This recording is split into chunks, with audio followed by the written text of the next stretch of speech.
How you guys doing? Good to see you all. Happy Father's Day to the fathers in the house. It's a great joy for me to be with you, man. Just meeting so many familiar faces in the on the parking lot between the services, man, just warmed my heart. It is good to be back. It's 2 years for those of you who don't know me. 2 years to this month, we moved back to Washington. We were part of this community for 3.5 years. One of the great seasons of my life that my wife and I look back with absolute fondness. So it's just good to be with you guys. Allow me to jump in, just read a passage over you guys and jump into the word. It's written in John chapter 12, just 8 verses here. 6 days before the Passover, Jesus came to Bethany where Lazarus was, whom Jesus had raised from the dead. So they gave a dinner for him there. Martha served, and Lazarus was one of those reclining with him at the table. Mary therefore took a pound of expensive ointment made from pure nard and anointed the feet of Jesus and wiped his feet with her hair. The house was filled with the fragrance of the perfume. But Judas Iscariot, one of his disciples, he was about to betray him, said, "Why was this ointment not sold for 300 denarii and given to the poor?" He said this not because he cared about the poor, but because he was a thief, and having charge of the money bag, he used to help himself to what was put into it. Jesus said, "Leave her alone, so that she may keep it for the day of my burial. For the poor you always have with you, but you do not always have me." Brothers and sisters, that right there is the word of the Lord. Now, a question that I constantly go back to is a question of what do I want, or what do you want? There are multiple ways of thinking through that question, and here, particular on Father's Day, this time of the year, your children and your wife maybe is thinking through that question to help them gauge what kind of gift they can get for you. For many couples after church, this question implies, where will we be eating after church? Which, just going to give you guys a little insider scoop, we got that covered for you. You guys are eating some barbecue today, right? Pork sliders. But more than just where you'd like to eat or what kind of gift do we get, Dad? This question probes one of the deepest struggles of our life, and that is a question of what fundamentally do we want our lives to be about? And the more that I live, the more I realize that at different and various seasons, I am constantly pursuing and I'm constantly after different things. So one season I can be after option A, then different moment I'm now pursuing option B. Many times I understand that there's contradictory desires that are waging sort of within me. The longer I live, the more I sense I at times want to pursue one thing, but at the very same time, even contradictory, I want to pursue the other thing. For example, there are moments in my life where I have a sense I really want to be a generous person, but at the same time, I have another desire flaring up within me, but I don't really want to give any of my money away. Am I the only one? There are moments in life where I want to be a healthy individual, but at the same time, I want to eat where my stomach is telling me I should be eating. And I have a sense that it's telling me I should be eating barbecue after church. Maybe that's the case for some of you as well. There are moments where I want to be in community with others. I'm just tired of kind of being alone, right? But at the same time, evening comes, and my wife is like, "Hey, let's maybe go or have somebody over." And I'm like, you know what? I just really want to be alone tonight, you know? There are moments in life where one moment I hear from God, and then in the next moment, I want to use what I heard to impress other people with how spiritual I am. Is anybody else in that similar boat? Each person, each one of us, we have our unique contradictions that we wrestle with. The spiritual writer Henry Nouwen shares in one of his books a similar case study, a similar story. He shares how when he was a boy growing up, his mom constantly repeated to him these words, "Henry, I don't care what you do as long as you stay close to Christ. I don't care what you do." And growing up into adolescence, that was the dominant voice that he heard. That was the dominant idea that he was sort of living out from. But then came a moment into young adulthood where all of a sudden different voices started to speak over him. Voices from his peers, voices from his friends who told him, who brought him aside and said, "Henry, You are very bright. You are very talented. You can make a brilliant career for yourself, Henry. And Henry says that going into adulthood, these two voices were constantly dominating his path and his approach to life.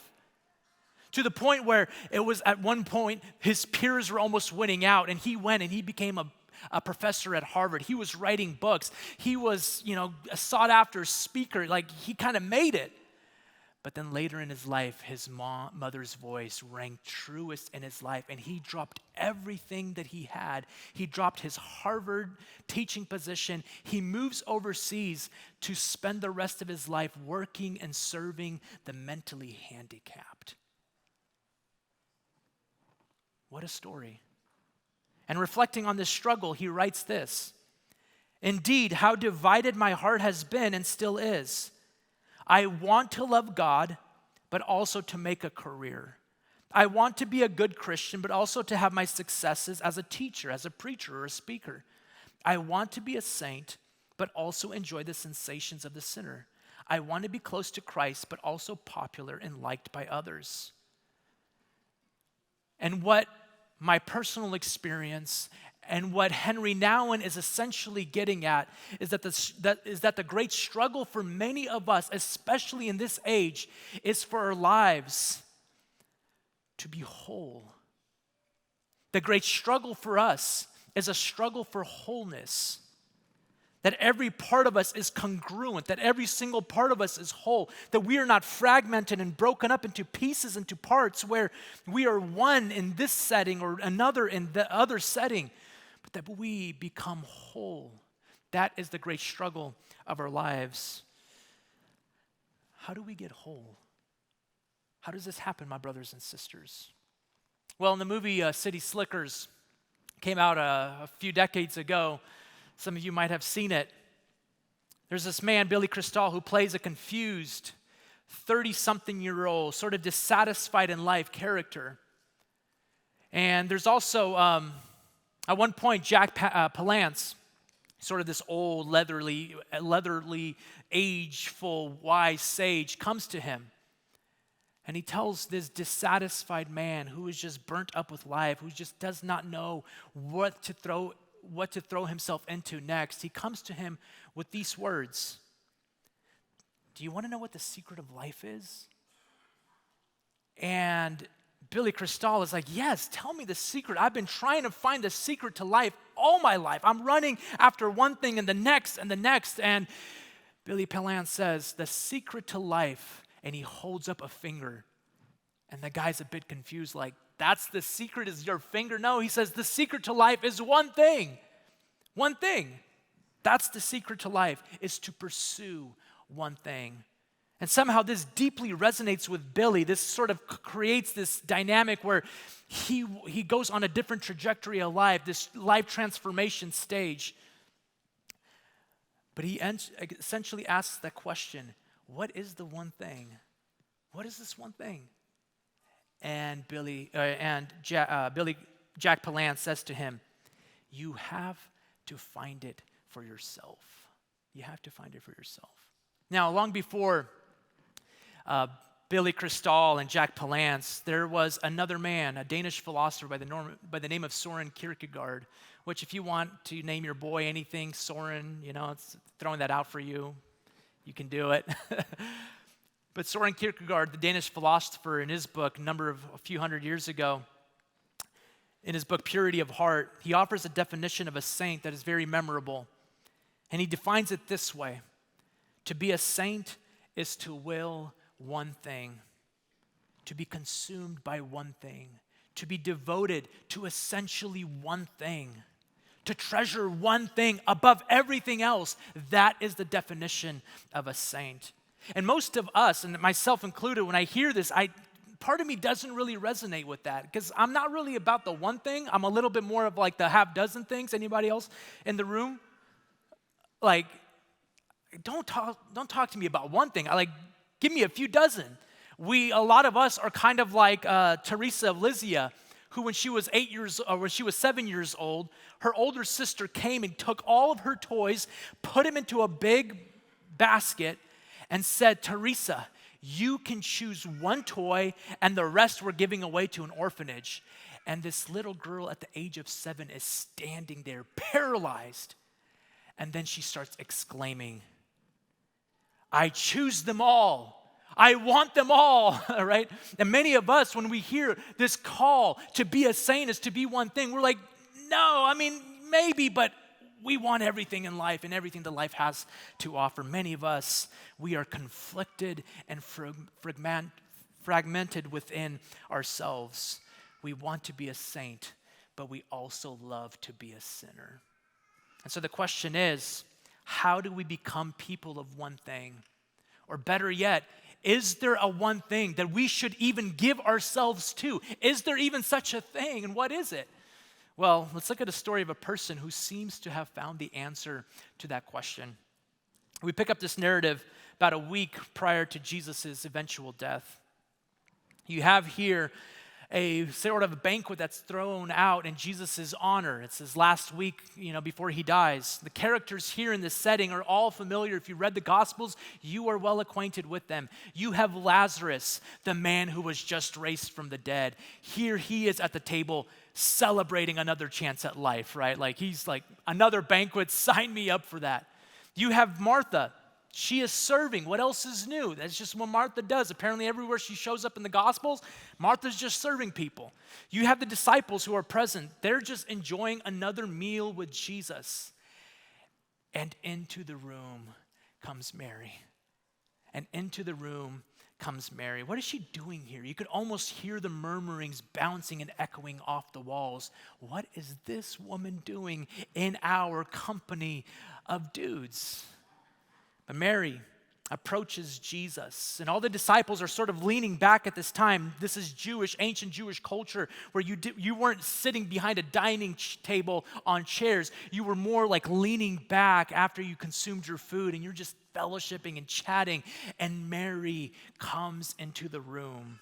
She pulls out a jar, and the text says it is a jar of a pint or a pound of pure nard.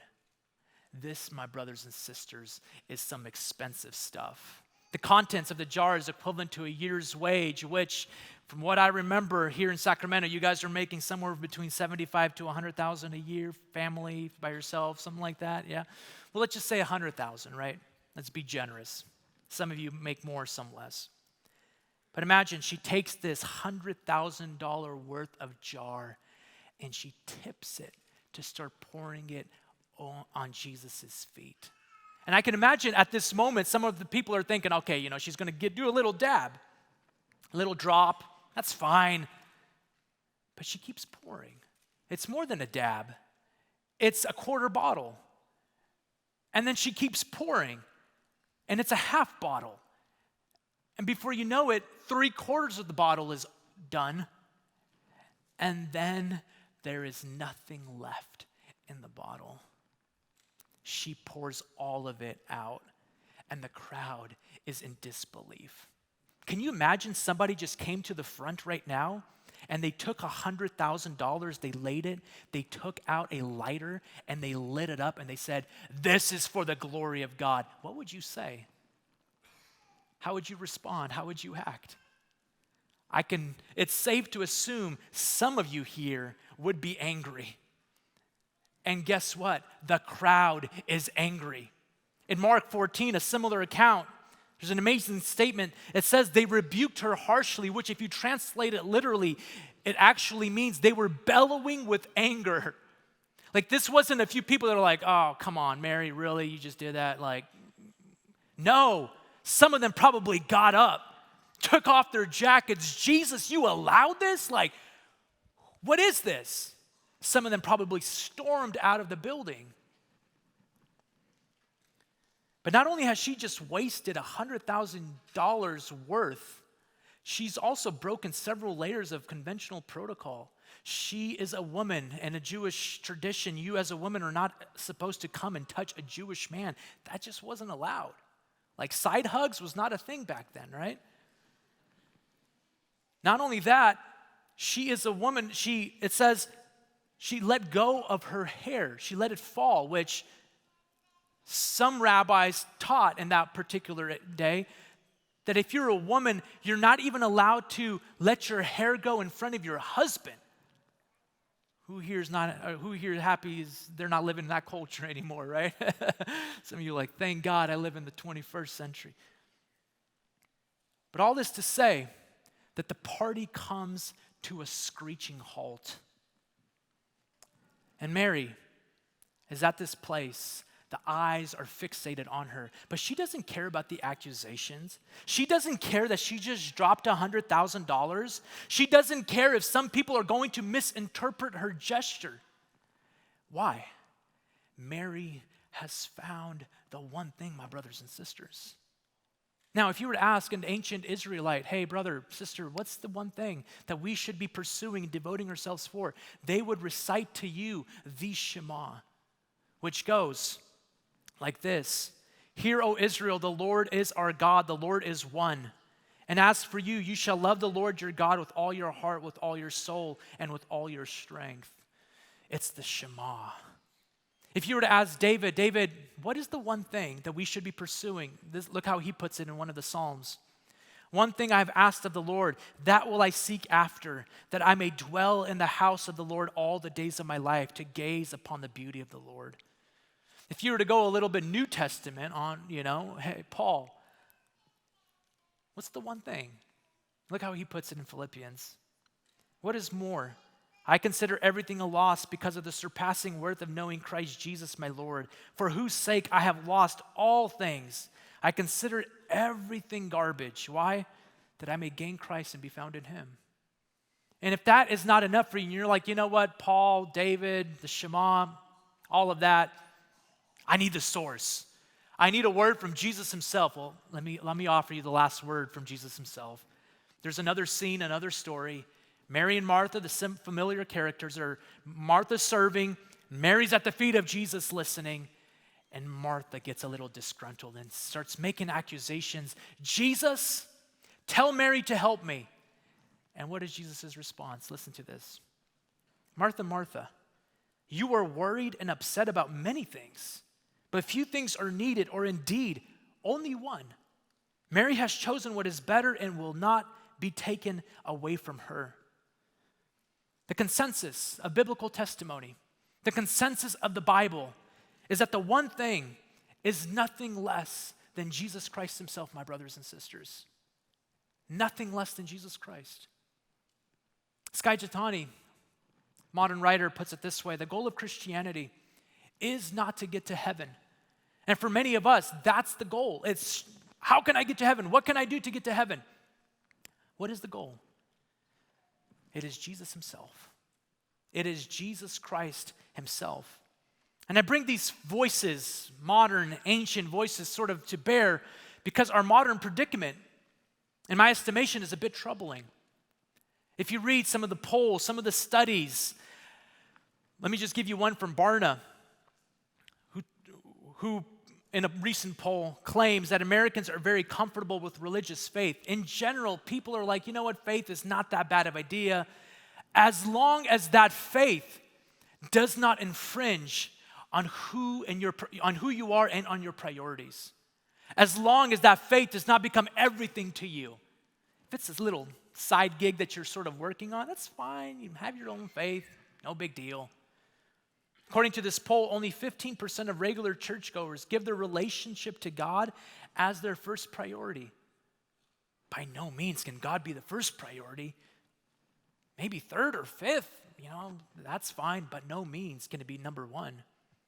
And many of us are perfectly content of having Jesus sort of at the margins of our life, as long as Jesus has not become the center of our life. And we're a little skeptical of people who make Jesus the center of our life. But we have come a long way. We have come a long way. For if you were to turn back the clock to an earlier time period in church history, you would see that is not the case. The people throughout church history understood the cost of making Jesus the one thing. It was the beginning of the 3rd century. Year is 203 AD. And the emperor at that time was Septimius Severus, who establishes a policy that disallows any conversions to Christianity. He says essentially, full stop. No more are you allowed to become a convert to the way of Jesus. And it's at this moment, the 22-year-old girl, Vivia Perpetua, married, a mother to a newborn infant child, was arrested with several others and thrown into prison. And Perpetua, the fact that she was from a very prominent family, they sort of use this as like, hey, let's maybe have her be the example for everyone else. And so they bring her, they sentence her, and the punishment is you recant or you die. And she's not recanting. And it's at this moment her father, her own father, he's like this councilman in the city at that time. He comes to her and his words are preserved for us. Let me read them over you. He's pleading with her, saying, do not abandon me to be the reproach of men. Think of your brothers. Think of your mother, your aunt. Think of your child who will not be able to live once you're gone. Give up your pride. You will destroy all of us. Other people joined in on his words and just said, please sacrifice to the gods, to the emperors. Just sacrifice to them. Perform the sacrifice. Have pity on your baby, they said. And Perpetua standing there, what do I do? And history tells us that she kept repeating one line and one line alone. Do you want to know what that is? I am a Christian.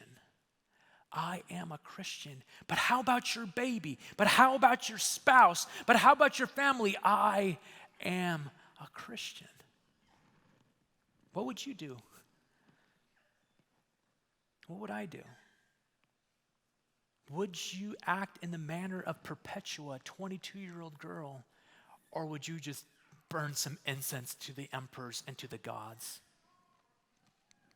Friends, we are halfway through the year 2023, and the question just stands, what has changed since then? What has changed? We believe in the same Jesus. We follow the same path, the same faith. What has changed between then and now? For the first Christians, they understood this reality, that that Jesus Christ is either everything or Jesus Christ is nothing. The early Christians lived with this idea that Christ is either the world's greatest truth or that Jesus Christ is either the world's stupidest lie. The early Christians lived by this idea, that Jesus is either the one thing or Jesus Christ is either nothing at all. Whatever he is, whatever Jesus is, the one thing he cannot be is moderately important. Moderately important. And their lives reflected that. Thomas Kelly, in his great spiritual book, A Testament of Devotion, which if you guys want a good spiritual writing kind of book written in the 20th century, he has this line, totalitarian are the claims of Christ. No vestige of restoration of our rights can remain. Totalitarian, how do you feel about that? He says, unless the willingness is present to be stripped of our last earthly dignity and hope and yet still praise him, we have no message in this day of ours. So the word for us this day, the word for us this afternoon is surrender, yield, commit your life to Jesus, or just abandon him to the dustbin of history. That's the word. It's a very simple one. You and I get to make that choice every single day. Either we make Jesus Christ Lord of all, or we make Jesus Christ Lord of nothing at all. That's the word for us. And so the jar, my brothers and sisters, is empty. The jar is empty. The confusion and the anger in the room is palpable. You can just feel it in the air. And it's here that Judah speaks up with accusation against the action of Mary. In this passage, it highlights for us these two distinct responses that people can have towards Jesus. One, willing to give everything, and another man just with accusation. But what we see with Mary is she has laid hold of the one thing. What we see in Mary is that she has seen in Jesus the ultimate treasure of her life, just a beautiful model, a beautiful paragon of virtue, a person who has sacrificed her retirement plan, a person who has given up everything simply because she has learned to assign value. She has learned the secret of assigning value. John Ortberg, in his book, he shares this story about a man who wanders into a small antique shop in the Bay Area in San Francisco. And the shop is sort of cluttered with a bunch of knickknacks, a bunch of junk everywhere. And on the floor, he notices what looks like an ancient Chinese vase. His attention sort of perks up. He starts inspecting it, and it turns out it's a priceless relic from the Ming Dynasty, whose value is beyond calculating. It is worth everything in this store and maybe some other things on this block. And so he starts putting together a little scheme. How can I get this jar, this vase? To make matters worse, out of the vase, it's filled with milk and a cat is drinking from it. And so the man, he sees an opportunity of a lifetime. Here is my chance to strike a deal and make it big. And so he comes up to the man and he says, "That's an extraordinary cat you have there." He says to the owner, "How much can you sell this cat for?" And the owner says, "Oh, that cat's not really for sale. She keeps the store free of mice." "I really have to have this cat," the man says. "Tell you what, I'll give you a few $100s for this cat." "Oh, she's not really worth it," laughed the owner, "but if you really want her that badly, she's yours." "I need something to feed this cat from. How about I'll throw in another $10 for the saucer that she's drinking out of." "Oh, I could never do that. That saucer is actually an ancient Chinese vase from the Ming Dynasty. It is my prized possession, whose worth is beyond calculation. Funny thing, though, since we've had it, I've sold 17 cats." Brothers and sisters, the ability to assign value is one of the rarest gifts in the world. The ability to assign value is a precious gift. And Mary takes this jar, a year's worth, and pours it, essentially breaks it on the feet of Jesus. The whole thing. Mary has found the one thing. Judas, on the other hand, is a divided man. Judas, I find myself maybe resonating more with Judas than with Mary. Judas, on the other hand, he's fragmented. Judas is torn. He sees in Jesus a rabbi. He's following after Jesus for a number of years. He loves Jesus. He's a disciple of Jesus. He meets your typical kind of churchgoer, right? But he also loves something else. And in Judas's case, the thing that he loves is money. Anybody else in that same? No, you guys don't have to raise your hand. That's fine. And his instinctual response is, why waste this extravagant gift? Like he's the sensible one in the room, right? Why waste this? Let's give it to the poor. And John highlights he didn't really care about the poor. He actually just wanted to, line his pockets a little bit with some of the remains. But here we see two followers of Jesus operating out of two vastly different postures. For Mary, she's willing to spend everything, a year's worth of wages on Jesus. For Judas, eventually he's willing to sell Jesus for the price of a slave. For Mary, material things were a means to be used on behalf of Jesus, which was her end. For Judas, Jesus was a means to be used on behalf of material things, which was his end. For Mary, she shows her devotion by kissing his feet. For Judas, he eventually betrays Jesus with a different kiss. And I think this text forces us to sort of do this compare and contrast and just asks ourselves this basic question: who am I in this text? Who am I? Am I a Judas or am I a Mary? Where do I stand? And if you look at our culture at large, it's safe to say that most of us are the Judas. Are you with me? Much of the world stands as a representation of Judas and the disciples. We look at any form of devotion to Christ with a little bit of skepticism. We look at people who sort of do crazy things for Jesus and we're like, really? Isn't that a little too much? Like, brother, tone it down a little bit, right? Like, I think you're taking this Jesus thing a little too seriously. Many people will say, oh, you only have one life to live. Live it for yourself. Spend it on yourself. Gratify your pleasures, the desires of your heart. Pursue whatever feels good. That's the word that's offered. Do whatever you want.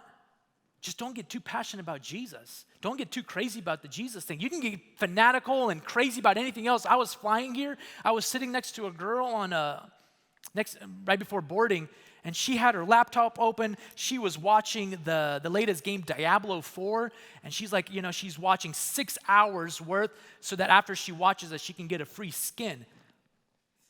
I'm like, 6 hours watching this thing just so that you can get some kind of skin? Like, really? And guess what? Nobody's going to be like, oh my gosh, that's crazy.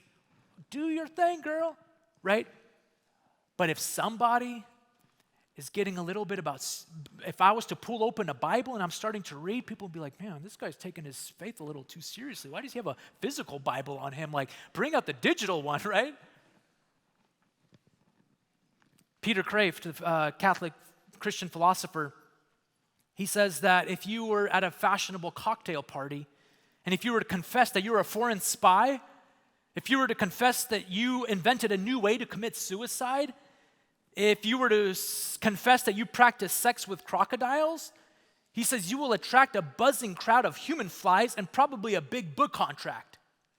But if you confess that Jesus is your Lord, you will feel the temperature suddenly drop and you will feel utterly alone.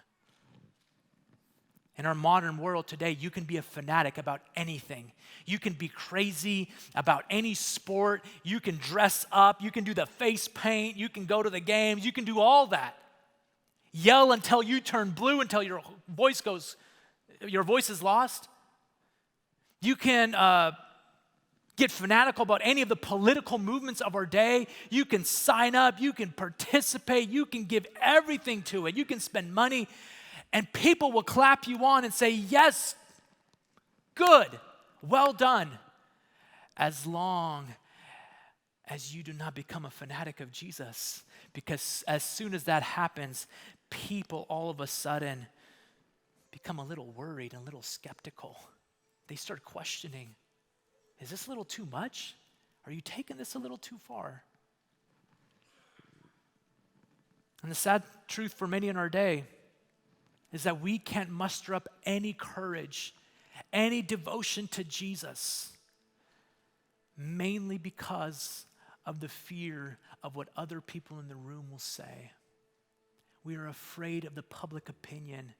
And Mary breaks this jar open knowing she is going to get criticized by the apostles, knowing she is going to get junk thrown at her by Judas, not even knowing how Jesus is going to respond. But she's willing to do all of this, my brothers and sisters,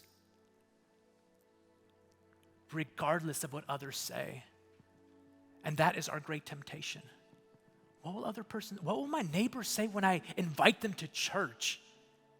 Right? I'm walking down and I just sense a prompting. I need to pray for this person. And instead of coming up and saying, sister, I just sense that, can I pray for you? My first thought is, what is that person gonna think? What is that person gonna say? Instead of witnessing to someone, instead of coming to a coffee shop and just opening up a Bible and placing it and start reading it, thinking, man, people will look at me like, who is this guy?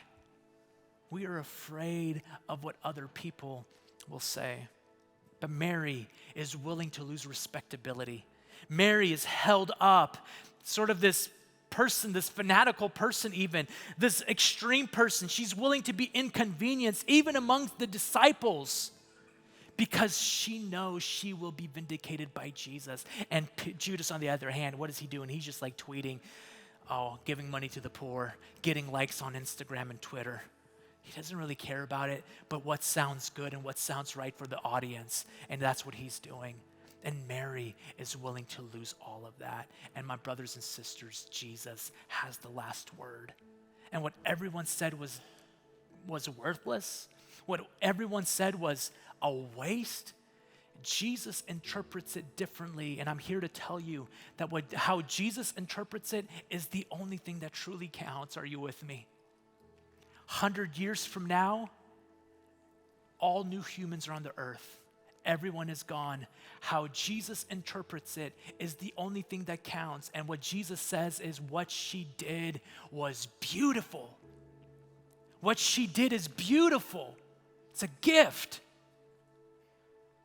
How do we have that resolution, that fortitude of a Mary? Where do we get this? Where do we get this purity of heart of the Mary? The last line gives it away. Jesus highlights that Mary did this great act for his burial. There was something that Mary knew that no one else was in on, that Jesus was getting ready to die. Mary was in on the secret. And Mary, the last moment, she understood this. This jar, this containment, it's going to be used on someone. This jar of pure nard is going to be given. It's either going to be resold, or I'm going to use it on my mother, or I'm going to use it on my husband. Someone is going to use this remains of the jar. But she understood this. I can also use it on Jesus. Are you with me? I can also spend this on Jesus. I can also give this as a gift to Jesus. And her last moment with Jesus before Jesus' eventual death, she wanted to pour the fragrance of oil so that when Jesus is going to be dying on the cross, the last aromas that he will get before his death is the gift of Mary. The smell of the pure nard flowing through his nostrils. This is the last gift, and Mary was in on the secret, and she's willing to break it. Friends, Mary understands that this is a year's wage. What this man on the cross is going to do is give up his life's wage, his last breath. Mary is in on the secret. And the question that stood before Mary stands before us today. What is the monetary value of what Jesus is actually going to do on the cross? What's the monetary value for this? How much is this worth? How much is this? What's the price in exchange for this wonderful gift of Jesus? The God who created all things coming as an embryo in the mother's womb. The God who created the universe, walking amongst the people he created. The God of all things, eventually getting sentenced to die on the cross for your and my sin. Taking upon us the punishment that you and I deserve, by in this way defeating the ancient serpent, the devil, and liberating us to a whole new way of life. What is the price for this? How much is this worth? 1 jar of pure nard? 2? How much in exchange for this gift? A few Ethereum coins? A dozen? What currency can we use to make this exchange? Can such a gift even be purchased? And the answer is, my brothers and sisters, absolutely no. Absolutely not. It's foolish to even speak about it in such categories. Buy it off with something? Come on, what are we talking about here? What is the only proper response? And no one has ever put it more eloquently and more beautifully than the ancient hymn writer, Isaac Watts, writing in the 17th century. Listen to these words. Love so amazing, love so divine, demands my soul, my life, my all. Do you hear that? That's the only proper response. That's the only adequate response. Love so amazing, love so divine, demands my soul, my life, my all. All we can offer up is our very own self, my brothers and sisters, is to say, God, here I am. God, here I am. If you wanted some Bitcoins, I could give them to you. I have some. I don't. Maybe some of you do. I can give that. If you want some US dollars, I can offer that. If you need some euro, I can make the currency exchange. But what are you going to give the God who owns everything? He wants you. He wants me. He wants us, the people that he created in his image, to reflect his beauty, his goodness. That's what he wants, and that is what he is after. So let me just end with this last word by Jim Elliot. He writes this: he is no fool, which Jim Elliot died as a martyr in Ecuador. He gave up his life, so he's speaking with some gravitas. He is no fool who gives what he cannot keep to gain what he cannot lose. And everybody said, amen. Let's stand, please.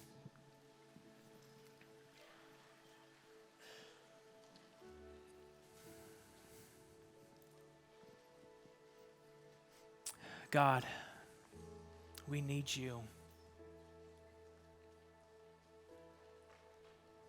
We can have the prayer team come to the front. I want to spend a few moments just in the presence of God.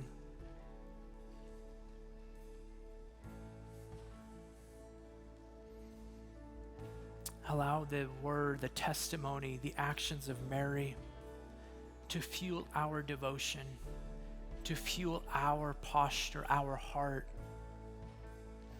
And I don't know if you're in this place and you hear the story of Mary and a part of you would love to be that, but you know that is not the place you are at. You are way more akin to a Judas. You don't mind Jesus. You actually kind of like Jesus.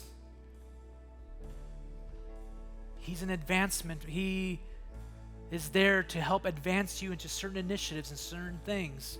And so you don't mind Jesus. But I'm here to tell you, my brothers and sisters, God is after the purity of heart of a Mary. So if that's maybe you and you just want prayer, you just want somebody to lay hands and pray over you.